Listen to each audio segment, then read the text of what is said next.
Hello guys, welcome back to my channel SJ lifestyle. আজকে কিন্তু চলে এসেছি শিমলাগড় কালীবাড়ি। তোমরা দেখতেই পাচ্ছ আমাদের বাড়ি থেকে কিন্তু 30 কিলোমিটার দূরে এই মন্দিরটা। আর আমরা কিন্তু গাড়ি পুজো দেওয়ার জন্যই এসছি এই মন্দিরটায়। শুনেছি এই মন্দিরটা অনেক জাগ্রত, আর আমি এই মন্দিরে কিন্তু আগেও 3-4 বার এসেছি। তো আমরা কিন্তু শাড়ি, পুজোর ডালা, আলতা, সিঁদুর, মিষ্টি, ওখানে কিন্তু মাখা সন্দেশ পুজো দেওয়া হয় মাকে। তো এগুলো কিনে নিয়ে ব্রাহ্মণকে পুজো দিচ্ছি।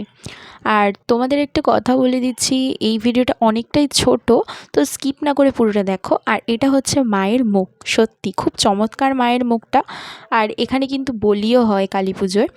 তো যাই হোক, আমি কিন্তু অনেক কষ্ট করে ভিডিওগুলো বানাচ্ছি। তোমরা কিন্তু একটা সাবস্ক্রাইব করে দিও, কারণ তোমাদের একটা সাবস্ক্রাইব কিন্তু আমাকে অনুপ্রেরণা যোগায় ভিডিও করতে। তো প্লিজ সাবস্ক্রাইব করে দিও। আর দেখতেই পাচ্ছ এখানে কিন্তু মালা পরাচ্ছে ও, আর ঠাকুরমশাই এখানে পুজো করছে। সত্যি বলতে এত দূর এসছি, ওরা কিন্তু আমার বাবা আরও গাড়ি নিয়ে গেছে, আর আমি আর মা কিন্তু ট্রেনে করে গেছি, কারণ গাড়িতে তো 4 জন অবশ্যই হবে না, এর জন্য। আর আমাদের যাওয়া 10 মিনিট আগে ওরাও পৌঁছে গেছে। সত্যি বলতে 1 ঘন্টা 20-30 মিনিটের ভেতর পৌঁছে গেছে ওরা গাড়ি নিয়ে। আমাদের বাড়ি তো হুগলিতে, আর হুগলি থেকে কিন্তু ডিস্টেন্স যেহেতু বললাম 31 কিলোমিটার, তোমরা হয়তো জেনে থাকবে। আর এই যে জরি বাজছিল, তো আমাদের গাড়িটা এখানে দেখো।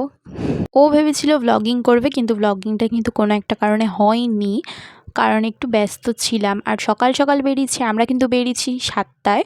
আর আমরা পৌঁছে গিয়েছিলাম 8টা-9টার ভেতর। আর আমরা কিন্তু বাড়ি ব্যাক করেছি 10:30টার ভেতর। তো যাই হোক, আজকের ভিডিওটা অনেকটাই ছোট হয়েছে আমি জানি। এরপর থেকে কিন্তু চ্যানেলে রেগুলার ভিডিও আসছে, তো সাবস্ক্রাইব করে দিও। বাই।